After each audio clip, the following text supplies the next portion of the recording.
Good day everyone, I am Helyn Panagani from BSED-MATHEMATICS 1F, and today we will be discussing about the cultural relativism. So at the end of the lesson, the students will learn and understand number 1, appreciation of diversity. This will teach us to appreciate and respect the diversity of cultures around the world. Number 2, avoiding ethnocentrism, which is the belief that one's own culture is superior or the standard against which others should be judged. And the last one is the challenging moral objectivity, which is the idea that right and wrong exist factually without any importance of opinion. So what is cultural relativism? So cultural relativism is the ability to understand a culture in a particular country on its own terms and not to make judgments using the standards of our own culture. In the history of cultural relativism, the father of modern anthropology, Franz Uri Boas, introduced this concept of cultural relativism. So one of the best examples to illustrate the concept of cultural relativism is sa clothing norms. So sa mga Western countries like United States or Europe, generally acceptable na for women to wear shorter skirts or more revealing clothing in public. As well man sa mga lalaki nga nagasuksok naman sa buong sang mga skirts. Their goal is to break the stereotyping nga ang mga skirts or ang skirts is for girls only. So, this is seen as a form of self-expression and personal choice. However, sa mga conservative countries or religious communities such as the Middle Eastern or South Asian countries, women may adhere to more modest dress codes, which can include covering their bodies with clothing like hijabs, burqas, or abayas. There are also other concepts like number 1, food and dietary practices, wherein different countries have different cultures and has a unique food preferences, dietary restrictions, and culinary traditions. We have also the marriage and family structures, wherein some cultures practice arranged marriage, while others emphasize individual choice and love-based marriages. So number 3 is on gender roles and expectations, where in some societies there are strict gender roles and expectations regarding behavior, occupations, and responsibilities. Number 4 is on religious beliefs and practices, wherein each culture have made its own set of religious traditions, rituals, and beliefs. And the last one is the educational system, wherein the curriculum, teaching methods, and educational goals may vary based on cultural values and priorities. So there are 8 beliefs of cultural relativism. Number 1 is different societies have different moral codes. Norms, beliefs, and values must be judged and understood from the context of the culture where they originate. Also, no culture is objectively better than others.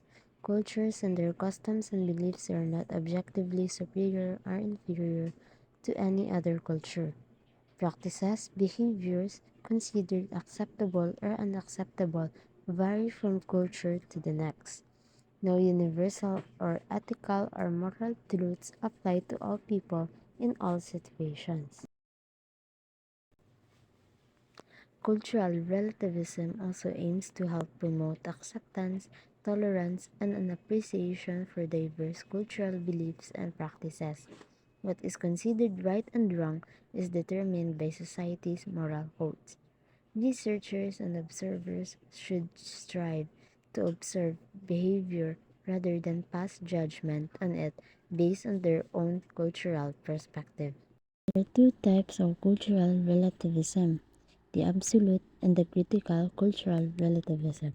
Sa absolute cultural relativism, according sa sininga perspective, outsiders should not question nor judge cultural events. Essentially, this point of view proposes that outsiders should not criticize or question the cultural practices of other societies, no matter what they might involve. Another one is the critical cultural relativism, wherein suggest nga ang practices should be evaluated in terms of how and why they are adapted. So kinahanglan gini sang critical thinking before kita mag-judge sang isa ka culture in a certain society or in a country. The strands of cultural relativism are promote cultural understanding, because cultural relativism can encourage and seeing cultures with an open mind. It can foster some great empathy, understanding, and respect for cultures different from ours. Number two is to protect cultural respect and autonomy. Rather than attempting to change other cultures, this perspective encourages people to respect the autonomy and self-determinism of other culture, which can play an important role in preserving the heritage and traditions of other cultures. And the last is foster learning. By embracing cultural relativism, people from different backgrounds are able to communicate effectively and create an open dialogue to foster great learning for other cultures of the world. Kung may strands ang cultural relativism, of course, mayroon man siya downside. And number one is the failure to address human rights. This perspective has been criticized for failing to address universal rights. Some suggest that this approach may appear to condone cultural practices that constitute human rights violation. It can be challenging to practice non-judgment of other cultures while still protecting people's right to live free from discrimination and oppression. Some other countries nag-perform sa mga cultural practices nila na nag-violate sa human rights. Just like forcing ang babae nga magpakasal, honor killings, wherein ang isa na ka-member sa family is ashamed to them, so they kill them, or they kill that person or their family member. Another nga downside sa cultural relativism is reducing cultures to stereotypes. It sometimes falls victims to the tendency to stereotype and simplify cultures, rather than fully appreciating the full complexity and diversity that may exist within a culture. People may reduce it to a homogeneous stereotype. This often prevents outsiders from seeing many variations that may exist within a society and fully appreciating the way culture evolves over time. And the last one, individual rights versus cultural values. This perspective may sometimes lead observers to place a higher priority on a culture's collective values while dismissing individual variation. This might involve, for example, avoiding criticisms of culture that punish political dissidents who voice opposition to cultural norms and practices. So, in conclusion, it is important to note that cultural relativism does not imply that all cultural practices are morally equal or that we should condone harmful actions. It simply encourages us to approach cultural differences with empathy and understanding, recognizing that may we be considered acceptable or unacceptable can vary across cultures. In conclusion, cultural relativism promotes diversity, cultural understanding, and the recognition that there is no single right way to live. It encourages us to embrace the richness and complexity of human cultures and to challenge our own biases and assumptions. And that is all for my presentation. Thank you so much for listening, and I hope you've learned a lot today. God bless. Good day everyone, my name is Alyssa Tapales and I will be discussing my topic about ethnocentrism. Ethnocentrism. Ethnocentrism is judging another culture. It is a form of bias where we tend to immediately judge another culture as bad or wrong based upon their actions. If their values are not aligned with our beliefs, we all do it sometimes or the other. mostly not even realizing that we're being ethnocentric at that moment. Types of ethnocentrism. The term American exceptionalism is used to describe the belief that the United States occupies a special position in history and on the global stage by virtue of certain characteristics held to be unique to the United States. This belief has undergone a number of incarnations since it developed in the 1800s, and there are both supporters and critics of American exceptionalism, since it plays a role in political thought in the United States. Understanding exceptionalism and the roots behind the idea is important for people interested in history and politics. Example of American ethnocentrism. Accent. Ethnocentric Americans may say that the another person has an accent, implying that the another person speaks different, strange, and un-American. Legal age of alcohol consumption. The U.S. has a higher drinking age of most other countries and does not emulate other countries by lowering the legal age because they think it is the best age for a person to be able to start consuming alcohol. Another type of ethnocentrism is Eurocentrism. Eurocentrism is the practice, conscious or otherwise, of placing emphasis on European and generally Western concerned culture and values at the expense of those of other cultures. Eurocentrism is an instance of ethnocentrism, perhaps especially relevant because of its alignment with current and past real power structure in the world. Ethnocentrism often involved claiming culture that were not white or European as being such, or denying their existence at all. Features of Eurocentrism. Ignoring or undervaluing non-European societies as inferior to Western society. Undervaluing what Asians or Africans do within their own society or seeing the history of non-European society simply in European terms or as part of the expansion of Europe and its civilizing influence. Non-European societies as despotic and servile as opposite to West freedom and individualism. Christianity versus Islam and paganism. Ethnocentrism versus cultural relativism. First, ethnocentrism. Ethnocentrism is judging another culture based on the preconceptions originating in the standards and custom of one's own culture involves looking at another culture from the perspective of one's culture. An ethnocentric individual will believe that his culture is better, correct, and normal. Cultural relativism. Cultural relativism is the notion that a culture should be understood on its own terms, not using standards of another culture. Involves looking at the another culture by its own perspective instead of one's own culture. A person who believes in cultural relativism understands that one culture is better than another. That is the end of our topic about ethnocentrism. Thank you! So good day everyone, I am Sheila May B, Taburada, one of the presenter of our group, and today we will be discussing about Clifford's theory and moral development. But let us know first, who is Clifford?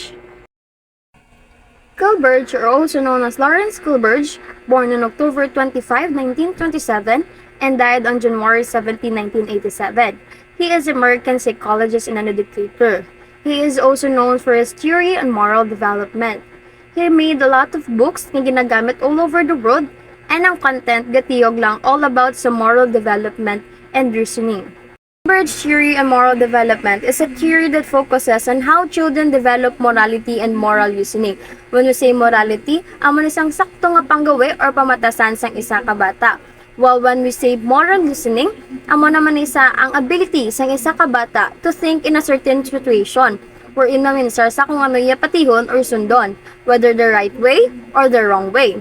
Clifford also extended Piaget's theory, proposing that moral development is a continual process that occurs throughout the lifespan.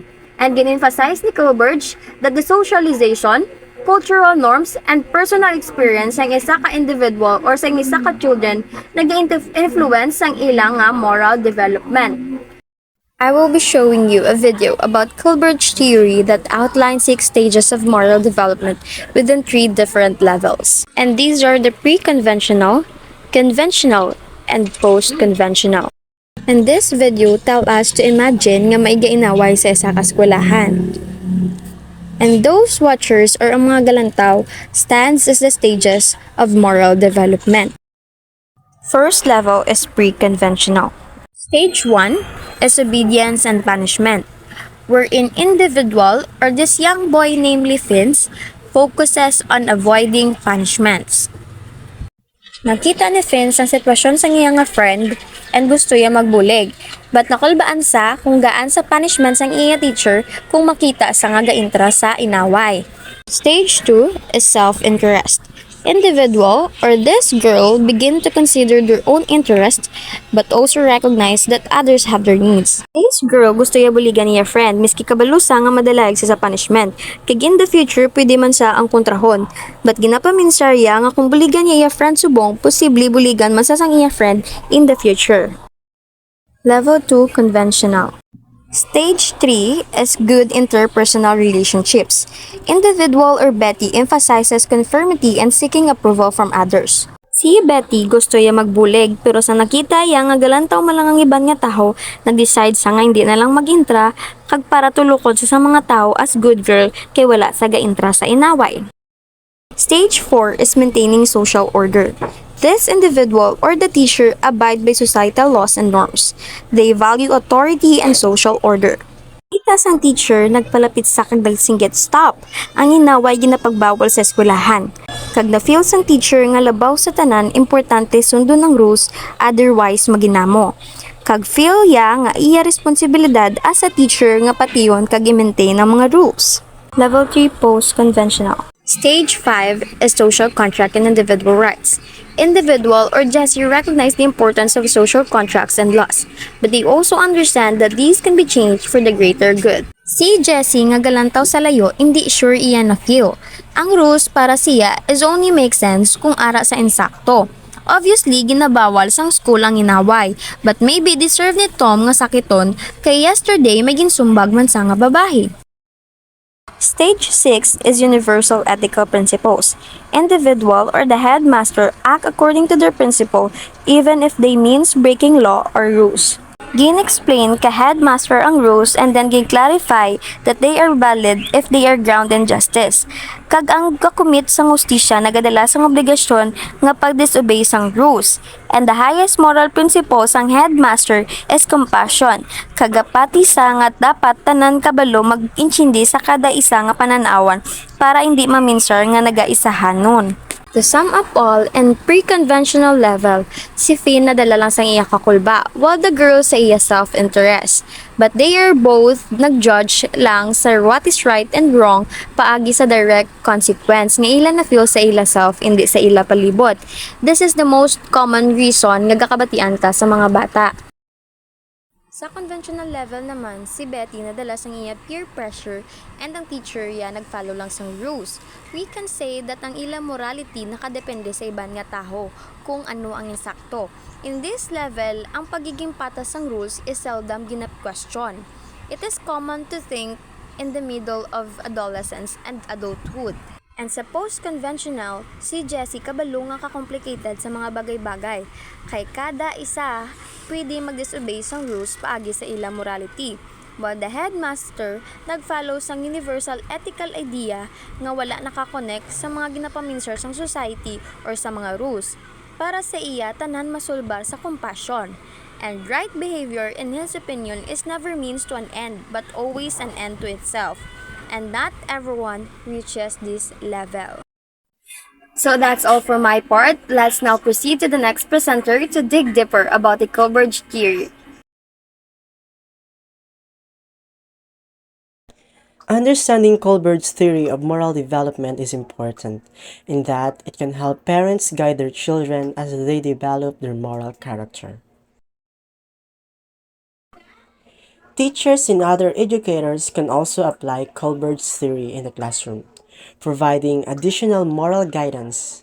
A kindergarten teacher could help enhance moral development by setting clear rules for the classroom and the consequences for violating them. This helps kids at stage 1 of moral development. A teacher in high school might focus more on the development that occurs in stage 3, which is the developing good interpersonal relationships, in stage 4, the maintaining social order. This could be accomplished by having the students take part in setting the rules to be followed in the classroom, giving them a better idea of the reasoning behind these rules. In conclusion, Lawrence Kohlberg's theory of moral development posits that individuals progress through stages of moral reasoning, with each stage building upon the previous one. His theory emphasizes the role of reasoning and thinking in moral decision making, suggesting that moral development is a cognitive process rather than a simple result of environmental factors of conditioning.